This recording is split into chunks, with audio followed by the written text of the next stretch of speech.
রাত্রেবেলা না জানলা দিয়ে পা টানতো, কে কে কে এমনিতেই শেয়ালের উৎপাত বাইরে, জানলা দিয়ে পা টানতো। আর আমার চিৎকার করছি ভূত ভূত, মশারি ফশারি টেনে টুনে, আর 9 মাসই ধমক কাকে বলে, এখানে ভূত কোত্থেকে আসবে। গুড মর্নিং, কলকাতা ক্যানভাসের একটি নতুন ব্লগে তোমাদের সকলকে স্বাগত জানাই। আজকের ব্রেকফাস্টে রয়েছে কড়াইশুঁটির কচুরি। কড়াইশুঁটি নাকি আর বেশি দিন পাওয়া যাবে না, প্রচুর দাম হয়ে যাবে, তাই জন্য দোকান থেকে ওকে দিয়ে দিয়েছে। আজকে চন্দন নিয়ে এসছে কড়াইশুঁটির কচুরির সাথে খোসা শুদ্ধ আলু আর মটর দিয়ে একটা তরকারি, পোচ আর সোনপাপড়ি আর চা। এই হচ্ছে ব্রেকফাস্ট। ব্রেকফাস্ট কমপ্লিট করেছি, কাজে নেমে যাই। প্রচণ্ড মানে আজকে কী বলতো, ওই হয় না এক একদিন মনে হয় যে একটু আড্ডা মারি, আজকে একটু আড্ডার মুডে আছি।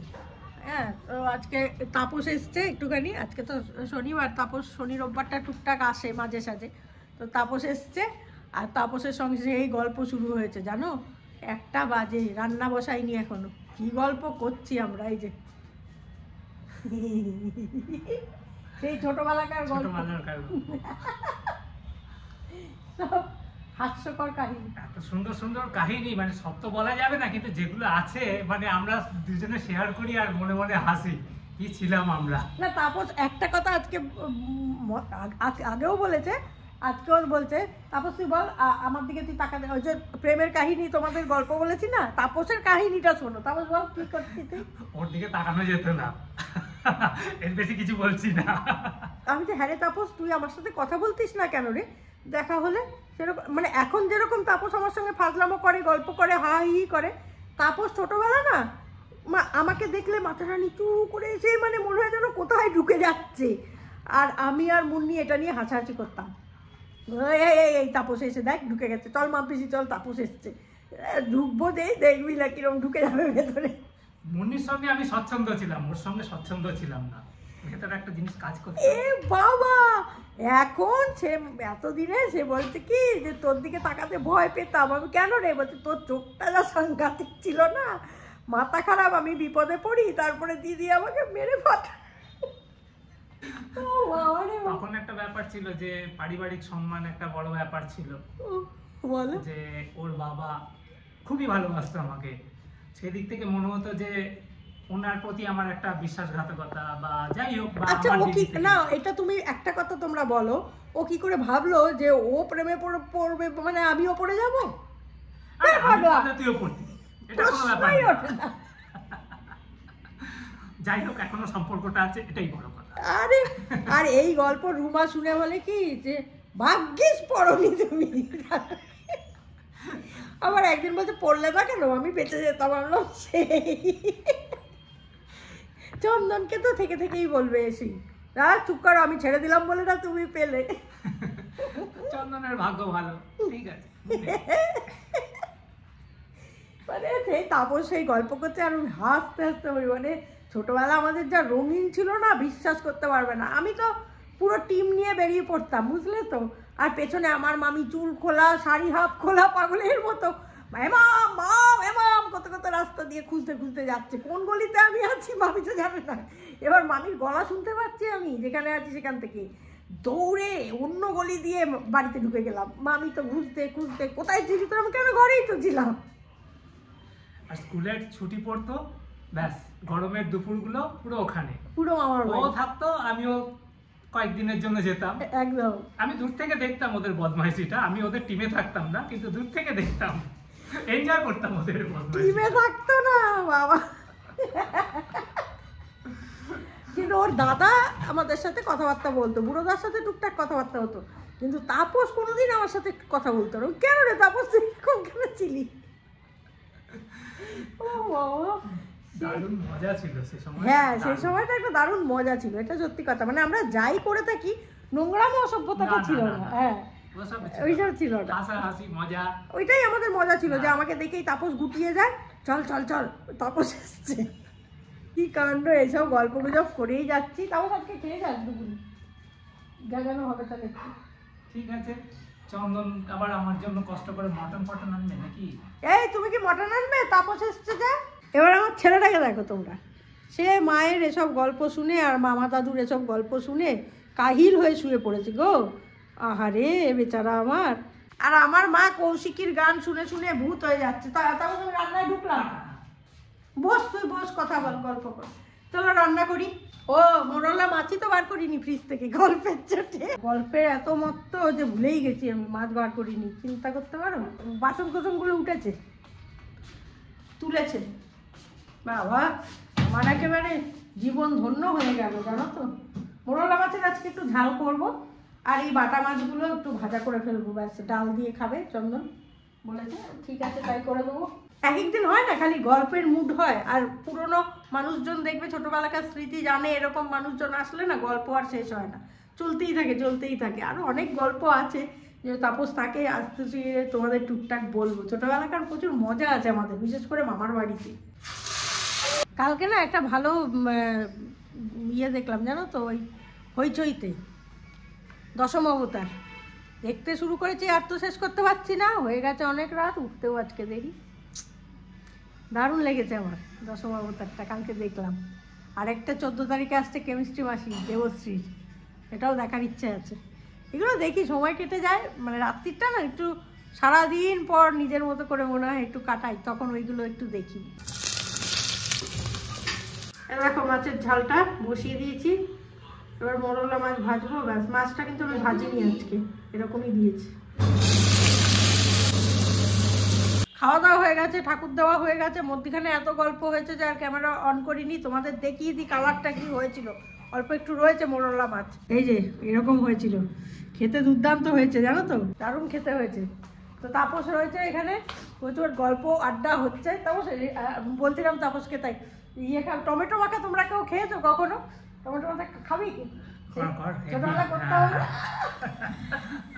টমেটো মাখা। একটা মামার বাড়িতে না চাতাল মতো ছিল জানো, আজকে শুধু গল্পই হচ্ছে। একটা চাতাল মতো ছিল, মাঠ উঠোন আর কি, উঠোনের মধ্যখানটা চাতাল বাঁধানো ছিল, মনে আছে? ওইখানটায় মাদুর পেতে সব বসে ওই টমেটো মাখা, রোদের মধ্যে এইরকম রোদে, খুব মনে পড়ছে। তাই সব সেট করতে করতে সন্ধে হয়ে গেল, রোদ বোধ উড়ে গেল, কি জ্বালা। যাই হোক, পরে যখন ঠিক খাবো তো বটেই, টক ঝাল মিষ্টি সব হতে হবে। মাখা তো কমপ্লিট, এবার খাবো। এখানে রেখেছি দেখো। খুব ভালো রিলেশন ছিল আমাদের সঙ্গে, মানে ওরা তো নিজেরা একটা গ্রুপ, আমাকেও ওদের সঙ্গে নিত। এবং তোমরা জানো কিনা জানি না, ওখানে একটা ঘর ছিল যেটাকে বাংলাদেশ বলা হতো। ওটা পূব দিকে ছিল বাড়ির, আমরা বাংলাদেশ বলতাম, পুরো ওটা আলাদা। ওই ঘরটায় আমরা সবাই আলাদা একটা রাজত্ব ছিল আমাদের। আলাদা রাজত্ব মানে বদমাইশ। আবার জানো তো পাশে মাঠ ছিল, যে মাঠে আবার শেয়াল ডাকতো রাত্রেবেলা, রাত্রেবেলা ঘর থেকে শোনা যেত শেয়াল ডাকতো। আর সে কি ভয়। ছোটবেলায় আমার খুব মনে পড়ে মামার বাড়ির ওই রান্নাঘরটা, আগেকার রান্নাঘরটা, ছোট্ট একটা রান্নাঘর ছিল আমার দিদিমারা বলে। ওই রান্নাঘরে মা ঘুমিয়ে ঢুলে যাচ্ছি, মা করতো কি মুড়িটাকে না একদম বাটতো, বুঝলি, ওই রুটির ইয়েতে বাটতো, বেটে ওই মুড়ি দুধের মধ্যে মেখে দিয়ে আমাকে কোনো রকমে মানে ঢুকিয়ে দিত আর কি নাকে মুখে। আর ওইখানে বসে পিড়ি পেতে বসে খাওয়ার মজাটাই আলাদা। হ্যাঁ, ছোট্ট ঘর ছিল কিন্তু খুব মজা ছিল, খুব সুন্দর। এখন অনেক বড় ঘর বাড়ি হয়ে গেছে। আর ওই বাথরুমের পাশে কুল গাছটা, আরে বাবা। আর ইয়ে ওই বেবির ঠাকুমা মামি, হ্যাঁ, কি মুখ করতো, আমায় খেদি ডাকতো, খেদি তুই কুলগুলি খাইতাছিস আর খাইতাছিস, হয়ে গেছে খাওয়া। আমাদের তখন একটা ভয়ও ছিল যে লুকিয়ে লুকিয়ে খেতে হবে তো। তারপর বলতাম, মা এবারের মতো পাস করিয়ে দাও, পরের বার আর হবে না, পরের বার আর কুল খাবো না সরস্বতী পুজোর আগে। সমস্ত খাচ্ছিস না, আমি খেয়ে ফেলছি কিন্তু। না, দারুণ হেভি লাগছে গো, আবার সেই সময়টা ফিরে গেলাম। আর অনেকগুলো গ্রুপে অনেকে ছিলাম আমরা। আমার মাস্তুতো দিদি, আমার এক ভাইজি, সম্পর্কে ভাইজি কিন্তু আমার থেকে বয়সে বড়, তারপরে মুন্নির খুড়তো বোন, আমার আরেক মামাতো দিদি। কিন্তু পান্ডা ছিল এই দুজন, এ আর মুন্নি। ওর মাথা থেকে আইডিয়া গুলো বেরোতো, আর মুন্নি সেগুলোকে সব কাজে লাগাতো আর কি। খুব বকাও খেয়েছি, ডাবলার কাছে প্রচুর বকা খেয়েছি। বাবুদা আবার আমাদের খুব প্রশ্রয়, বাবু প্রশ্রয় দিত। বাবু কি করতো, মানে ওই আমার ভাইপো আর কি, বড়টা, ওটা কি করতে জানো তো, আমরা রাত্রেবেলা ঘুমোচ্ছি মাসির ঘরে, আমি মুন্নি মাসি, তারপর তখন হয়তো চলে এসছে, তারপর থাকলেও ওর দিদির ঘরে, আমি দিদির ঘরে শুতাম। রাত্রেবেলা না জানলা দিয়ে পা টানতো, কে কে কে, এমনিতেই শেয়ালের উৎপাত হ্যাঁ, বাইরে, জানলা দিয়ে পা টানতো, আর আমার চিৎকার করতে ভূত ভূত, মুন্নি তো চুরি ইয়ে টিয়ে মশারি ফশারি টেনে টুনে, আর 9 মাসই ধমক কাকে বলে, এখানে ভূত কোত্থেকে আসবে। নির্ঘাত বাবু, হ্যাঁ জানলা একটু পর্দা তুলে দেখছে বাবু, বলছে এখানে কি করছিস রে তুই, বলছে তোমরা যাচ্ছ তাই বেরিয়ে এলাম, তা নয় ওইটা। তারপরে আম ডাল দিয়ে পায়ে সুস্থুরি দিত, এসব করতো জানো, এত বদমাইশ ছিল। মানে আমি দিদির বাড়ি যাব আর ওরা মামার বাড়িতে আসবে, মানে এই যে মানে একসঙ্গে যোগটা দারুণ। নাহলে আমার তো একা একা গিয়ে ভালো লাগতো না, ওরা একটা গ্রুপ থাকতো 5-6 জনের গ্রুপ, ওরা পাড়ার একেবারে মানে পাড়া মাতিয়ে রাখতো পুরো গ্রুপটা, পুরো জ্বালিয়ে দিয়েছি সেই সময় জানো না, এর বাড়ি তার বাড়ি ঘুরে ঘুরে খাওয়া, তিলের নাড়ু, নারকোল নাড়ু, আম গাছের আম, আমরা যে বদমাইশি করেছি এখনকার বাচ্চারা ওরকম ভাবতেই পারবে না, এখন এসব নেইও। খুব বদমাইশি করেছি, মানে ওর মেয়েটেরা এই লেভেলের বদমাইশি ভাবতেই পারবে না। আর তখন মানে ব্যাপারটা হচ্ছে এরকম যে কারো বাড়ি গিয়ে গাছে কিছু পাড়া হচ্ছে, তো সে বাড়ি বলছে আরো দুটো নিয়ে যা, বা ঘরে ভালো আটা আছে বাড়ির থেকে ঘরেরটা ভালো আছে নিয়ে যা, এরকম। মানে প্রতিবেশী তখন ঠিক নয়, সবটাই পুরোটাই একটা পরিবার। পরিবার কেন, শঙ্কর মামাদের বাড়ি কি অত্যাচার করেছি আমরা, খুব করেছি। শঙ্কর মামাদের বাড়ি কোনো গাছে কিচ্ছু ফল ফলারই থাকতো না। তো যাই হোক, সন্ধে তো হয়েই গেল আমাদের প্রায়, আমি ওই সময়টা রিলেট করার চেষ্টা করছি, দারুণ দারুণ। যাই হোক, আজকে ভিডিওতে শুধু গল্প আড্ডাই হলো, তাপসটা এলো বলে, দেখো আরেকজন চালাচ্ছে, তাপসটা এলো বলে সে তোমাদের সঙ্গে একটু শেয়ার করলাম ছোটবেলাকার গল্প। যদি ভালো লাগে আজকের মজা বা গল্প আমাদের, তাহলে চন্দন এসতে বলতে দেখো, লাইক শেয়ার কমেন্ট করো। নেক্সট ব্লগ নিয়ে আবার আসছি, ততক্ষণের জন্য সঙ্গে রাখো, দেখতে থাকো তোমাদের একান্ত প্রিয় পরিবার, কাছের পরিবার, সব্বার পরিবার, গজার পরিবার, কলকাতা ক্যানভাস।